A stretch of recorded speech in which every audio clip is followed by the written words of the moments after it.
Hello friends, आज की इस वीडियो में हम देखने वाले हैं संसद यानी कि पार्लियामेंट के सेकंड पार्ट को, जिसमें हम प्रीवियस ईयर एग्ज़ाम में आया हुआ क्वेश्चन को डिस्कस करने वाले हैं। तो ये सेशन बहुत ही इम्पोर्टेंट होने वाला है एग्ज़ाम पॉइंट ऑफ व्यू से।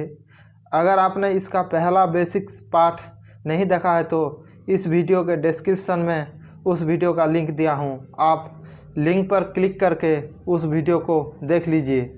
तो चलिए आज की इस वीडियो में जो भी प्रीवियस ईयर एग्ज़ाम में आया हुआ सभी क्वेश्चन को हम एक एक करके देख लेते हैं। तो चलिए देखते हैं पहला क्वेश्चन क्या कहता है। भारत की संघीय व्यवस्थापिका को किस नाम से जाना जाता है? यानी कि संघीय व्यवस्थापिका यानी कि जिसमें नियम कानून बनते हैं उसको दर्शा रहा है। तो वो किस नाम से जाना जाता है? वो जाना जाता है संसद के नाम से। ठीक है, ऑप्शन नंबर डी हो जाएगा इसका करेक्ट आंसर। नेक्स्ट चलते हैं। क्वेश्चन नंबर 2 में क्या कहा गया है? संसद के किस सदन को प्रतिनिधि सभा भी कहा जाता है? यानी कि प्रतिनिधि सभा किस सदन को कहा जाता है जिसमें जनता डायरेक्ट प्रतिनिधि को चुनते हैं? वो है लोकसभा। लोकसभा को प्रतिनिधि सभा कहा जाता है। ऑप्शन नंबर ए हो जाएगा इसका करेक्ट आंसर। नेक्स्ट चलते हैं। नेक्स्ट कहता है संसद का स्थायी सदन है, इनमें से कौन संसद का स्थायी सदन है? तो इनमें से लोकसभा तो अस्थायी सदन है, 5 वर्ष बाद भंग हो जाता है, तो राज्यसभा ही है उसका स्थायी सदन। ऑप्शन नंबर बी हो जाएगा इसका करेक्ट आंसर। नेक्स्ट चलते हैं। क्वेश्चन नंबर 4 में क्या कहता है? भारतीय संसद बनती है, यानी कि भारतीय संसद पार्लियामेंट किस किस को लेकर बनी है? तो पार्लियामेंट बनी है Lok Sabha plus Rajya Sabha plus president, ये तीनों को लेकर भारतीय संसद यानी कि पार्लियामेंट बनी है। तो कौन सा हो जाएगा हमारा करेक्ट आंसर? करेक्ट आंसर हो जाएगा option number D, Lok Sabha, Rajya Sabha एवं राष्ट्रपति के द्वारा। तो चलते हैं नेक्स्ट क्वेश्चन। नेक्स्ट क्वेश्चन कहता है भारतीय संविधान के किस अनुच्छेद में कहा गया है कि संघ के लिए एक संसद होगी जो राष्ट्रपति और 2 सदनों से मिलकर बनेगी? तो वो कौन सा अनुच्छेद कहता है? वो अनुच्छेद कहता है ऑप्शन नंबर बी, अनुच्छेद 79 कहता है। ठीक है, अनुच्छेद 79 कहता है जो संसद है, पार्लियामेंट है, वो लोकसभा, राज्यसभा प्लस प्रेसिडेंट को मिलकर बना है। ठीक है, तो नेक्स्ट चलते हैं क्वेश्चन नंबर 6। क्वेश्चन नंबर 6 क्या कहता है? संसद को भंग करने के लिए कौन सक्षम है? यानी कि कौन संसद को भंग कर सकता है? वो है राष्ट्रपति। राष्ट्रपति प्रधानमंत्री की सलाह पर संसद को भंग कर सकते हैं। ठीक है, यानी कि लोकसभा को भंग कर सकते हैं। तो नेक्स्ट चलते हैं। नेक्स्ट है संसद के कितने सत्र होते हैं? यानी कि जो सत्र है, एक साल में कितने सत्र होते हैं? संसद के 3 सत्र होते हैं, बजट सत्र, मानसून सत्र, शीतकालीन सत्र, ये 3 सत्र होते हैं। और एक चीज़ मैं आपको याद दिला दूं कि जो बजट सत्र होता है ये सबसे बड़ा सत्र होता है। एग्ज़ाम में पूछता है इनमें से कौन सा सबसे बड़ा सत्र है, तो बजट सत्र जो है वो सबसे बड़ा सत्र है, जो कि फरवरी और मई के अंदर होता है। फरवरी और मई के अंदर होता है। ठीक है, तो इसका आंसर हो जाएगा ऑप्शन नंबर डी, उपयुक्त सभी। ठीक है, तो नेक्स्ट चलते हैं। नेक्स्ट है क्वेश्चन नंबर 8। इसमें कहा गया है भारतीय संसद के दोनों सदनों की संयुक्त बैठक किस संबंध में होती है? संविधान संशोधन विधेयक जी नहीं, वित्त विधेयक नहीं, साधारण विधेयक। यस, ऑप्शन नंबर सी होगा उसका करेक्ट आंसर। साधारण विधेयक में जब लोकसभा और राज्यसभा में कोई विवाद आता है तो राष्ट्रपति संयुक्त बैठक बुलाते हैं। तो ऑप्शन नंबर सी हो जाएगा इसका करेक्ट आंसर। तो नेक्स्ट चलते हैं। नेक्स्ट आता है क्वेश्चन नंबर 9। क्या कहता है? साधारण विधेयक से संबंधित गतिरोध को दूर करने के लिए संसद के दोनों सदनों की बैठक कौन बुलाता है? मैं ये चीज़ अभी आपको मैं बताया हूँ कि संयुक्त बैठक जो है राष्ट्रपति बुलाते हैं। ठीक है, जब साधारण बिल को लेकर लोकसभा और राज्यसभा में कोई मतभेद पैदा होता है तो राष्ट्रपति संयुक्त बैठक बुलाते हैं। ठीक है, नेक्स्ट चलते हैं। नेक्स्ट क्या कहता है? Question number 10। लोकसभा और राज्यसभा की संयुक्त बैठक कब होती है, यानी कि लोकसभा और राज्यसभा की संयुक्त बैठक कब होती है। मैं ये चीज़ अभी मैंने बताया था कि लोकसभा और राज्यसभा में मतभेद होने पर, लोकसभा और राज्यसभा में जब साधारण बिल को लेकर मतभेद होने पर संयुक्त बैठक बुलाया जाता है। नेक्स्ट देख लेते हैं क्वेश्चन नंबर 11। संयुक्त भारत के संसदीय इतिहास में अभी तक कितनी बार संयुक्त बैठक यानी कि अधिवेशन बुलाई गई है। अभी तक कितनी बार, 3 बार। 3 बार संयुक्त बैठक बुलाई गई है। ठीक है, ऑप्शन नंबर सी हो जाएगा इसका करेक्ट आंसर। नेक्स्ट चलते हैं क्वेश्चन नंबर 12 क्या कहता है, संसद के दोनों सदनों की संयुक्त अधिवेशन की अध्यक्षता कौन करता है। यानी कि जो लोकसभा और राज्यसभा की संयुक्त अधिवेशन की अध्यक्षता कौन करता है, वो करता है लोकसभा अध्यक्ष। कौन, लोकसभा अध्यक्ष। उसका संयुक्त अधिवेशन की अध्यक्षता लोकसभा अध्यक्ष करते हैं और उसमें निर्णायक मत भी लोकसभा अध्यक्ष ही देते हैं। ठीक है, नेक्स्ट चलते हैं। नेक्स्ट क्वेश्चन नंबर 13 क्या कहता है, राज्यसभा के सदस्य का चुनाव होता है। यानी कि राज्यसभा का जो चुनाव होता है वो कितने साल में होता है, वो होता है 2 वर्ष में। 2 वर्ष में राज्यसभा का चुनाव होता है और 6 वर्ष जो होता है राज्यसभा के सदस्य की कार्यकाल 6 वर्ष होता है। ठीक है, 6 वर्ष राज्यसभा के सदस्य का कार्यकाल होता है और 2 वर्ष में चुनाव होता है। ठीक है, ये याद रखिएगा। नेक्स्ट चलते हैं क्वेश्चन नंबर 14। क्वेश्चन नंबर 14 क्या कहता है, भारत में संसद के दोनों सदनों की संयुक्त बैठक किस लिए आयोजित की जाती है।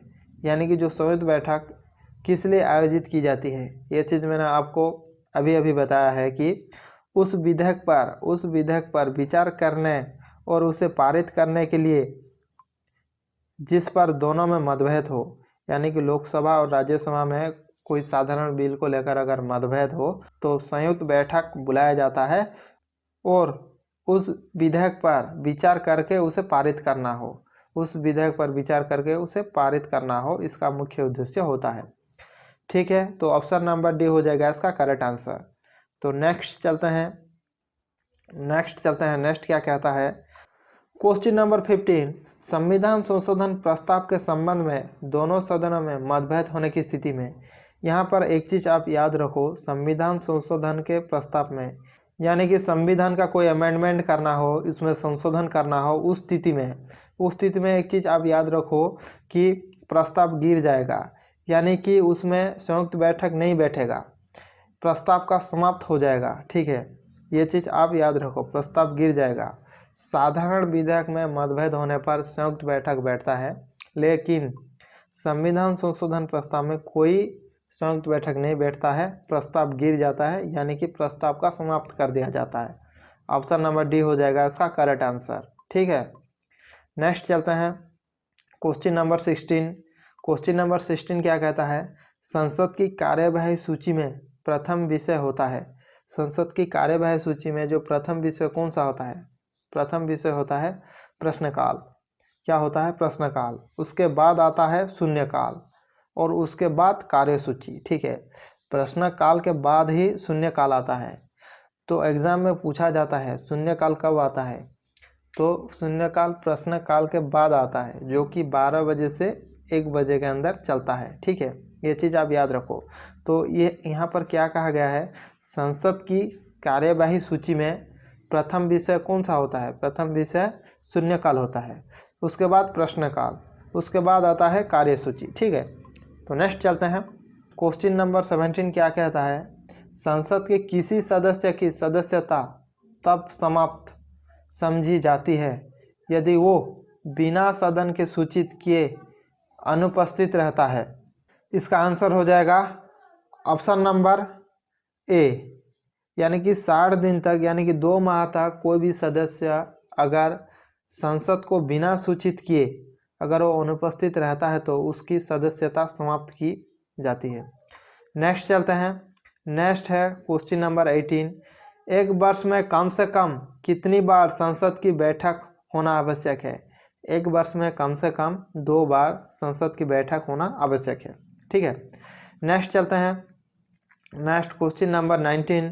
क्वेश्चन नंबर 19 कहता है, लोकसभा में राज्यों को किस आधार पर सीटें आवंटित होती है, लोकसभा हो चाहे राज्यसभा हो, उसमें किस आधार पर सीटें आवंटित होती है? उसमें जनसंख्या के आधार पर, यानी कि जिस राज्य या जिस केंद्र शासित प्रदेश के जनसंख्या ज़्यादा, उसमें उनके जो सीटें की संख्या अधिक होगी। तो जनसंख्या के आधार पर सीटें बांटी गई है, ठीक है। नेक्स्ट चलते हैं क्वेश्चन नंबर 20। तो 20 नंबर क्वेश्चन क्या कहता है? वर्तमान लोकसभा में प्रत्येक के राज्य के लिए स्थानों का आवंटन आधारित है, यानी कि जो वर्तमान में लोकसभा में प्रत्येक राज्य के लिए स्थानों का आवंटन किस आधार पर किया गया है? 1971 की जनगणना पर, यानी कि 1971 में जो सीटें का आवंटन है वो अभी तक मतलब लागू है। वो किस साल तक लागू रहेगा? वो 2026 तक लागू रहेगा, ठीक है। ये चीज़ को आप याद रखो, वो 2026 तक उसका लागू रहेगा। तो नेक्स्ट आता है क्वेश्चन नंबर 21। लोकसभा में राज्यवार सीटें का आवंटन 1971 की जनगणना पर आधारित है। यह निर्धारण किस वर्ष तक यथावत रहेगा? ये चीज़ मैंने अभी आपको बताया कि ये 2026 तक यथावत लागू रहेगा, ठीक है। तो नेक्स्ट चलते हैं, नेक्स्ट क्वेश्चन देख लेते हैं। नेक्स्ट क्वेश्चन है क्वेश्चन नंबर 12।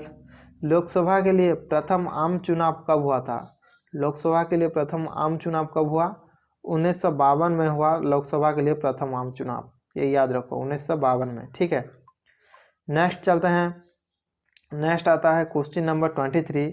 लोकसभा का चुनाव लड़ने के लिए इच्छुक व्यक्ति की न्यूनतम आयु होनी चाहिए, यानी कि लोकसभा का चुनाव लड़ने के लिए न्यूनतम आयु कितनी होनी चाहिए? न्यूनतम आयु 25 वर्ष होनी चाहिए, ठीक है, 25 साल होनी चाहिए न्यूनतम आयु। तो नेक्स्ट चलते हैं, नेक्स्ट है क्वेश्चन नंबर 24। कौन सा राज्य सबसे अधिक प्रतिनिधि लोकसभा में भेजता है? कौन सा राज्य, यानी कि कौन से राज्य में सबसे अधिक सीटें हैं? तो वो है उत्तर प्रदेश राज्य में। लोकसभा और राज्यसभा के लिए सबसे अधिक सीटें हैं उत्तर प्रदेश राज्य में, क्योंकि उसमें जनसंख्या भी भारत के जितने भी राज्य हैं सबसे अधिक है। तो नेक्स्ट चलते हैं क्वेश्चन नंबर 25। क्वेश्चन नंबर 25 क्या कहता है? उत्तर प्रदेश के बाद सबसे अधिक संसदीय क्षेत्र किस राज्य में आता है? उत्तर प्रदेश के बाद कौन सी ऐसा राज्य है जिसमें संसद का जो सीट है सबसे ज़्यादा है? वो है महाराष्ट्र। उत्तर प्रदेश के बाद महाराष्ट्र आता है, ठीक है।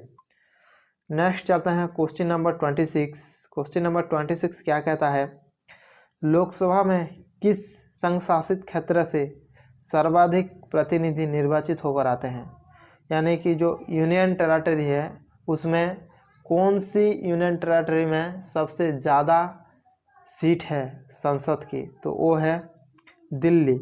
उसमें कितने आते हैं? 7। लोकसभा से 7 सीट उसमें दिया गया है, ठीक है। तो ऑप्शन नंबर ए हो जाएगा उसका करेक्ट आंसर।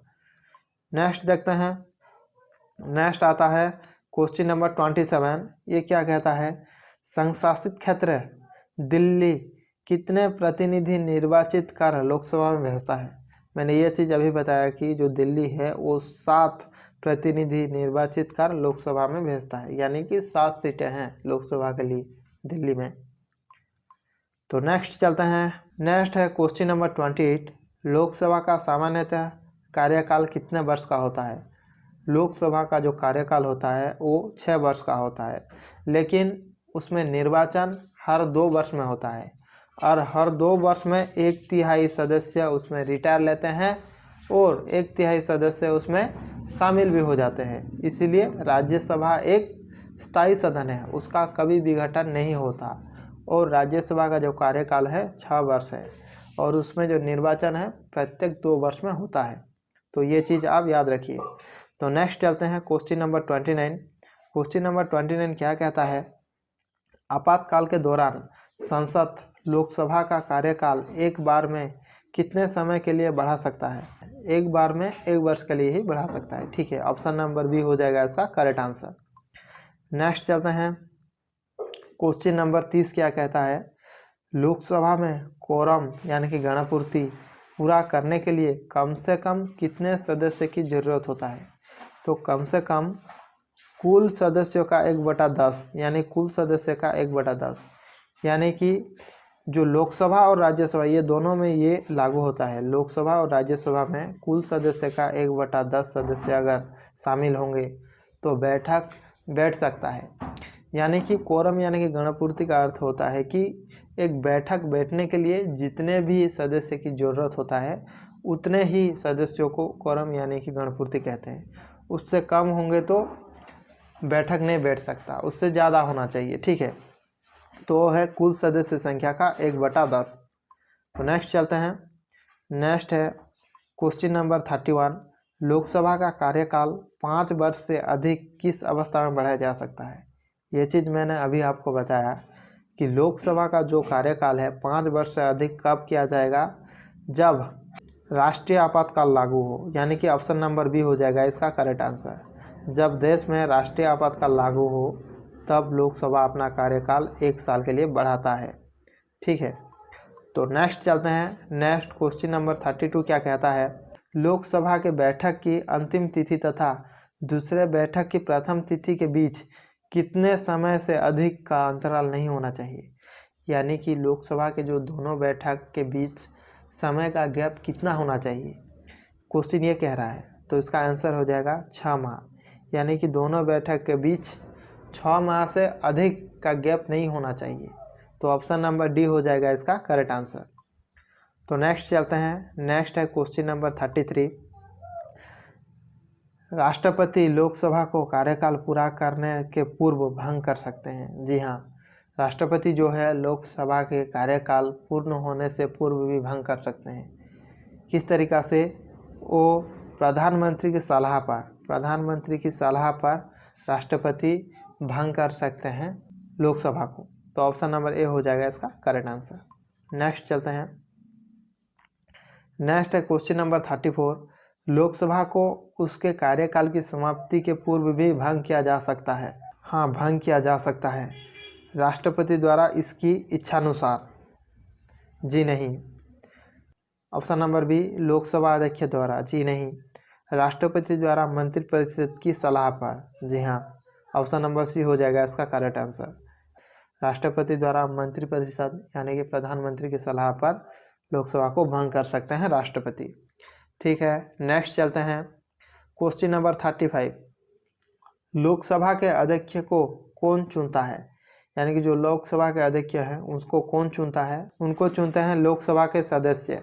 लोकसभा के सदस्य ही लोकसभा के अध्यक्ष यानी कि स्पीकर को चुनते हैं।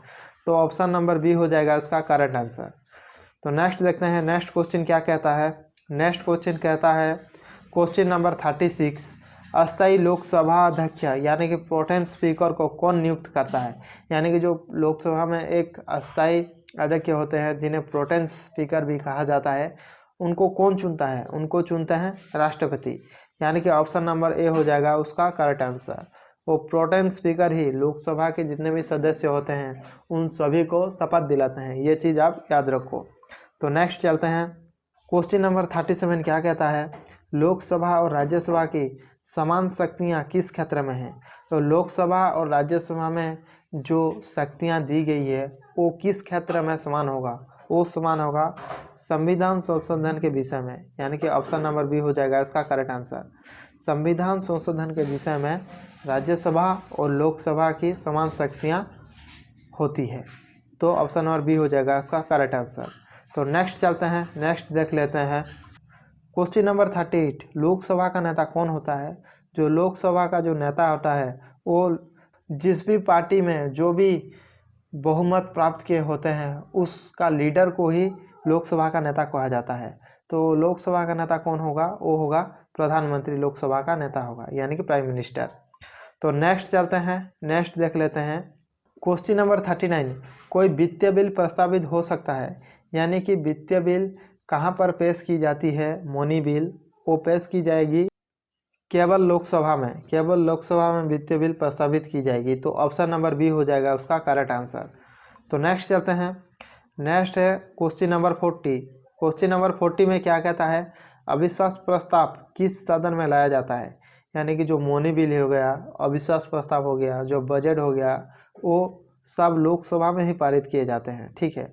वो सब लोकसभा में ही पारित किए जाते हैं। कौन कौन सी, मनी बिल, बजट, जो अविश्वास प्रस्ताव, ये सब लोकसभा में ही पारित होते हैं। तो ऑप्शन नंबर ए हो जाएगा उसका करेक्ट आंसर। तो नेक्स्ट चलते हैं। नेक्स्ट है क्वेश्चन नंबर 41। निम्नलिखित में से कौन सा राज्य लोकसभा में अनुसूचित जनजातियों के सर्वाधिक प्रतिनिधि निर्वाचित करता है? वो राज्य कौन सा है जो अनुसूचित जनजातियों के सर्वाधिक प्रतिनिधि निर्वाचित करता है? वो राज्य है मध्य प्रदेश। वो कौन से राज्य है? वो है Madhya Pradesh. Option number C हो जाएगा इसका करेक्ट आंसर। तो नेक्स्ट चलते हैं। नेक्स्ट है क्वेश्चन नंबर 42। क्वेश्चन नंबर 42 में कहता है लोकसभा में मंत्रिपरिषद के विरुद्ध अविश्वास का प्रस्ताव लाने हेतु न्यूनतम सदस्य संख्या कितनी होता है?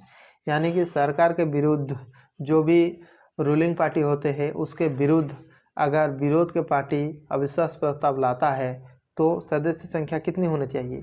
वो सदस्य संख्या होनी चाहिए 50। ठीक है। तो नेक्स्ट चलते हैं। नेक्स्ट है क्वेश्चन नंबर 43। क्वेश्चन नंबर 43 क्या कहता है? भारतीय संसद के ऊपर हाउस को किन नाम से जाना जाता है? यानी कि जो ऊपर हाउस होता है, उच्च सदन होता है, उसको किस नाम से जाना जाता है? उसको राज्यसभा के नाम से जाना जाता है। ठीक है। ऑप्शन नंबर ए हो जाएगा उसका करेक्ट आंसर। तो नेक्स्ट चलते हैं। Next question number 44। Question number 44 क्या कहता है? राज्यसभा के लिए राष्ट्रपति द्वारा कितने सदस्य नामित किए जाते हैं? यानी कि जो राज्यसभा के जो कला, साहित्य, विज्ञान, समाज सेवा से रिलेटेड जो भी पर्सन होंगे उनको राष्ट्रपति कितने सदस्यों को नामित करते हैं? तो 12 सदस्यों को राष्ट्रपति मनोनीत यानी कि नामित करते हैं राज्यसभा के लिए, जो भी कला, विज्ञान, साहित्य, समाज सेवा से संबंध रखता हो उनको। ठीक है। तो ऑप्शन नंबर बी हो जाएगा उसका करेक्ट आंसर। तो नेक्स्ट चलते हैं क्वेश्चन नंबर 45। क्वेश्चन नंबर 45 क्या कहता है? राज्यसभा में सदस्य का निर्वाचन होता है। यानी कि जो राज्यसभा में सदस्य का निर्वाचन किस विधि के द्वारा होता है, ये क्वेश्चन में पूछा हुआ है। तो वो होगा ऑप्शन नंबर डी, आनुपातिक प्रतिनिधित्व के अनुसार एकल संक्रमणीय मत पद्धति द्वारा। यानी कि उसमें जो भी प्रार्थी उसमें भाग लेते हैं उन सभी प्रार्थी को उसमें वोट दिया जाता है, जो भी उसको वोट देगा। ठीक है। तो ऑप्शन नंबर डी हो जाएगा उसका करेक्ट आंसर। नेक्स्ट चलते हैं। नेक्स्ट है क्वेश्चन नंबर 46। क्वेश्चन नंबर 46 क्या कहता है? राज्यसभा के लिए प्रत्येक राज्य के प्रतिनिधियों का निर्वाचन कौन करता है? राज्यसभा के लिए प्रत्येक राज्य का प्रतिनिधियों का निर्वाचन कौन करता है? वो करते हैं विधानसभा के निर्वाचित सदस्य। विधानसभा के निर्वाचित सदस्य करते हैं राज्यसभा के लिए प्रत्येक राज्य के प्रतिनिधि का निर्वाचन। तो ऑप्शन नंबर ए हो जाएगा उसका करेक्ट आंसर। तो नेक्स्ट चलते हैं। नेक्स्ट देख लेते हैं क्वेश्चन नंबर 47। क्वेश्चन नंबर 47 क्या कहता है? राज्यसभा में राज्य का प्रतिनिधित्व किस बात पर निर्भर करता है? ये मैं आपको पहले ही बता चुका हूँ। जो राज्यसभा हो या लोकसभा हो, राज्य का प्रतिनिधित्व किस बात पर निर्भर करता है? राज्य की जनसंख्या पर। यानी कि जिस राज्य में जनसंख्या ज़्यादा है उस राज्य में लोकसभा और राज्यसभा की सीटों की संख्या भी ज़्यादा होगी। ठीक है। तो ऑप्शन नंबर बी हो जाएगा उसका करेक्ट आंसर। तो नेक्स्ट चलते हैं। नेक्स्ट कहता है क्वेश्चन नंबर 48। क्वेश्चन नंबर 48 क्या कहता है? राज्यसभा के सदस्यों के लिए न्यूनतम आयु कितनी होनी चाहिए? यानी कि जो राज्यसभा के सदस्य बनने के लिए एक प्रार्थी को उसका न्यूनतम आयु कितनी होनी चाहिए? उसका न्यूनतम आयु होनी चाहिए 30 वर्ष। ठीक है। न्यूनतम आयु कितनी होनी चाहिए? 30 वर्ष। तो नेक्स्ट चलते हैं। Next question number 49। राज्यसभा के सदस्य का कार्यकाल कितने वर्ष का होता है? यानी कि जो राज्यसभा के सदस्यों का वो कार्यकाल वो कितने वर्ष तक रहता है? वो रहता है 6 वर्ष तक। ठीक है। 6 वर्ष तक राज्यसभा के सदस्यों का कार्यकाल रहता है और प्रत्येक 2 वर्ष में निर्वाचन होता है राज्यसभा में। तो नेक्स्ट चलते हैं क्वेश्चन नंबर 50। क्वेश्चन नंबर 50 क्या कहता है? क्वेश्चन नंबर 50 कह रहा है लोकसभा और राज्यसभा में गणपूर्ति कोरम संख्या कितनी होती है? तो एक बैठक बैठने के लिए जितने भी सर्वनिम्न सदस्य की आवश्यकता होती है उसको ही गणपूर्ति कहते हैं। उससे अगर कम होंगे तो वो बैठक नहीं बैठ सकेगी। तो वो 1/10 से कम नहीं होना चाहिए। कुल सदस्य संख्या का 1/10 से कम नहीं होना चाहिए। उससे ज़्यादा होगा तो चलेगा, उससे अगर कम होगा तो बैठक नहीं बैठाया जा सकता। ठीक है, तो ऑप्शन नंबर सी हो जाएगा उसका करेक्ट आंसर। नेक्स्ट चलते हैं क्वेश्चन नंबर 51। क्वेश्चन नंबर 51 क्या कहता है, राज्यसभा में गणपूर्ति यानी कि कोरम के लिए निर्धारित संख्या है। यानी कि राज्यसभा में जो गणपूर्ति यानी कि कोरम और निर्धारित संख्या कितनी है। सीधी सी बात है, राज्यसभा कितने सदस्यों को लेकर, सर्वनिम्न कितने सदस्यों को लेकर अपने बैठक बैठा सकता है, तो वो है 25 सदस्य। तो कैसे 25 सदस्य, यानी कि लोकसभा की जो सदस्य संख्या है वो कितनी है 250। 250 में से उसका जो गणपूर्ति यानी कि कोरम की जो वैल्यू होता है 1/10, तो ये शून्य से शून्य कट जाएगा, तो कितने बचेगा भाई 25। तो 25 हो जाएगा उसका करेक्ट आंसर। तो ऑप्शन नंबर ए हो जाएगा उसका करेक्ट आंसर। तो नेक्स्ट चलते हैं। नेक्स्ट कहता है राज्यसभा का सभापति कौन होता है। जो राज्यसभा का सभापति कौन होगा भाई, राज्यसभा का सभापति होते हैं उपराष्ट्रपति। ठीक है, उपराष्ट्रपति ही राज्यसभा का सभापति होते हैं, लेकिन वो राज्यसभा का सदस्य नहीं होते। ये चीज़ आप याद रखिए कि उपराष्ट्रपति जो होते हैं वो राज्यसभा के सभापति होते हैं, लेकिन वो राज्यसभा के सदस्य नहीं होते। ठीक है, तो नेक्स्ट चलते हैं। नेक्स्ट क्वेश्चन नंबर 53 क्या कहता है। क्वेश्चन नंबर 53 कह रहा है किस सदन में अध्यक्ष उस सदन का सदस्य नहीं होता। ये चीज़ मैं अभी आपको बताया कि जो राज्यसभा का जो सभापति होते हैं, जो अध्यक्ष होते हैं, वो राज्यसभा के सदस्य नहीं होते। ठीक है, तो क्वेश्चन नंबर 53 का जो आंसर होगा ऑप्शन नंबर बी होगा इसका correct answer. Option number B हो जाएगा उसका करेक्ट आंसर। नेक्स्ट चलते हैं क्वेश्चन नंबर 54। क्वेश्चन नंबर 54 क्या कहता है, राज्यसभा के सभापति का चुनाव कौन करता है। राज्यसभा के जो सभापति का चुनाव कौन करता है, वो करते हैं लोकसभा एवं राज्यसभा के सभी सदस्य। कौन करेंगे, लोकसभा एवं राज्यसभा के सभी सदस्य राज्यसभा के सभापति का चुनाव करते हैं। तो नेक्स्ट चलते हैं क्वेश्चन नंबर 55। राज्यसभा के उपसभापति का निर्वाचन कौन करता है। राज्यसभा के जो उपसभापति होते हैं उनको कौन चुनता है, उनको चुनता है राज्यसभा के सदस्य। उनको कौन चुनते हैं, राज्यसभा के सदस्य चुनते हैं। ऑप्शन नंबर बी हो जाएगा उसका करेक्ट आंसर। ठीक है, नेक्स्ट चलते हैं। नेक्स्ट है क्वेश्चन नंबर 56। क्वेश्चन नंबर 56 क्या कहता है, राज्यसभा के सदस्यों का निर्वाचन होता है। यानी कि राज्यसभा के जो सदस्य का निर्वाचन कौन करता है, कौन करता है, राज्य के विधानसभा के निर्वाचित सदस्य द्वारा। कौन है, राज्य के विधानसभा के निर्वाचित सदस्य द्वारा, यानी कि एमएलए द्वारा वो चुने जाते हैं राज्यसभा के सदस्य। ठीक है, तो ऑप्शन नंबर डी हो जाएगा उसका करेक्ट आंसर। नेक्स्ट चलते हैं। नेक्स्ट है क्वेश्चन नंबर 57। निम्नलिखित में से किसके संबंध में राज्यसभा को लोकसभा की अपेक्षा अधिक अधिकार प्राप्त है। यानी कि लोकसभा से किस क्षेत्र में राज्यसभा अधिक शक्ति प्राप्त है, ये कह रहा है क्वेश्चन। तो वो है अखिल भारतीय सेवाओं का गठन। यानी कि जो आईएएस, आईपीएस, आईएफएस क्षेत्र में वो उन सेवाओं का वो सृजन यानी कि गठन कर सकता है। ठीक है, ऑप्शन नंबर सी हो जाएगा उसका करेक्ट आंसर। नेक्स्ट चलते हैं क्वेश्चन नंबर 58। क्वेश्चन नंबर 58 कह रहा है संविधान का अनुच्छेद 312 राज्यसभा को निम्नलिखित में से किसका अधिकार प्रदान करता है। ये चीज़ मैंने अभी आपको बताया, जो अनुच्छेद 312 होता है वो अखिल भारतीय सभाओं का गठन करने का यानी कि उसका सृजन करने का अधिकार देता है। तो ऑप्शन नंबर सी हो जाएगा इसका करेक्ट आंसर। एक या अधिक अखिल भारतीय सभा का गठन करना। ठीक है, वो किसको प्राप्त है वो शक्ति, वो राज्यसभा को प्राप्त है। तो नेक्स्ट चलते हैं क्वेश्चन नंबर 59।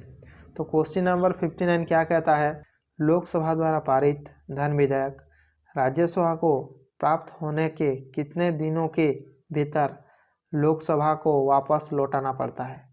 तो राज्यसभा के पास 14 दिन का वो समय रहता है लोकसभा को लौटाने के लिए। ठीक है, तो ऑप्शन नंबर ए हो जाएगा उसका करेक्ट आंसर। नेक्स्ट चलते हैं। Next question number 60। राज्यसभा एक स्थायी सदन होने के कारण इसके 1/3 सदस्य प्रति 2 वर्ष में सेवानिवृत्त हो जाते हैं। जो लोकसभा के सदस्य होते हैं उसका 1/3 सदस्य प्रत्येक 2 वर्ष में सेवा से मुक्त हो जाते हैं, यानी कि रिटायर ले लेते हैं। तो इसका आंसर होगा ऑप्शन नंबर ए हो जाएगा इसका करेक्ट आंसर। तो नेक्स्ट बढ़ते हैं। नेक्स्ट क्या कहता है, राज्यसभा सामान्य विधेयक को अधिकतम कितनी अवधि के लिए रोक सकता है, यानी कि साधारण विधेयक को राज्यसभा कितने समय तक रोक सकता है, वो समय सीमा कितना है, वो समय सीमा है 6 माह, यानी कि 6 महीने तक राज्यसभा साधारण विधेयक को रोक सकता है। ठीक है, तो नेक्स्ट चलते हैं। नेक्स्ट क्या कहता है, नेक्स्ट है क्वेश्चन नंबर 62। सर्वप्रथम किस फिल्म अभिनेता को राज्यसभा का सदस्य मनोनीत किया गया था, यानी कि राष्ट्रपति सर्वप्रथम किस फिल्म अभिनेता को राज्यसभा में मनोनीत किए थे, वो है पृथ्वीराज कपूर। कौन है, वो है Prithviraj Kapoor. Option number D हो जाएगा उसका करेक्ट आंसर। नेक्स्ट चलते हैं। नेक्स्ट है क्वेश्चन नंबर 63।